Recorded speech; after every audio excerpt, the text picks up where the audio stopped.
All right, thanks, Delano. Now on Bounce, a tough topic to discuss here tonight. September is Suicide Prevention Month, and here to spread awareness is Felice Hightower. She's a licensed counselor and the host of Real Talk with Felice. Thank you so much for being here tonight. Thank you for having me. So a lot of people might not know that suicide is the 10th leading cause of death, and it takes more lives than traffic accidents. Right, and twice as many as homicides. Okay. So the amount of suicides that's happening in the United States right now is alarming. So, you know, it's something that we really need to think about and be aware of, especially with our loved ones.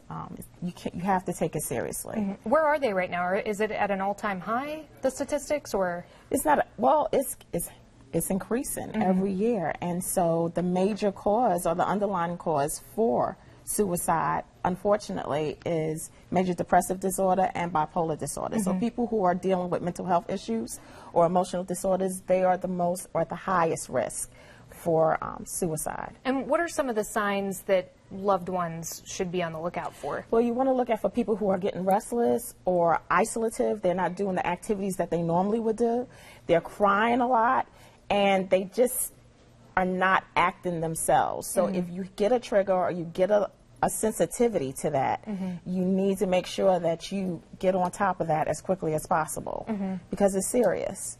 Okay, and just talking again about who's most at risk, you say men are more likely? Men are more likely, or they have the highest numbers of suicide, but women are too, and it's just that men are more demonstrative as far as suicides. They're the ones who they'll kill themselves as far as shoot themselves.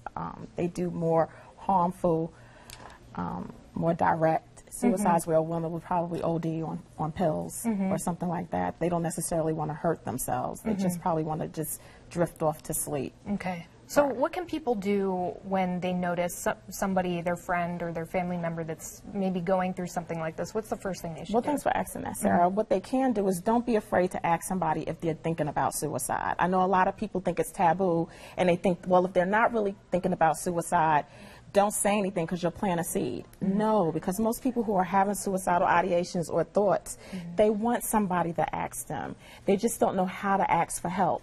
So you want to take that step. Just go ahead, have the courage, and ask them, are you thinking about it?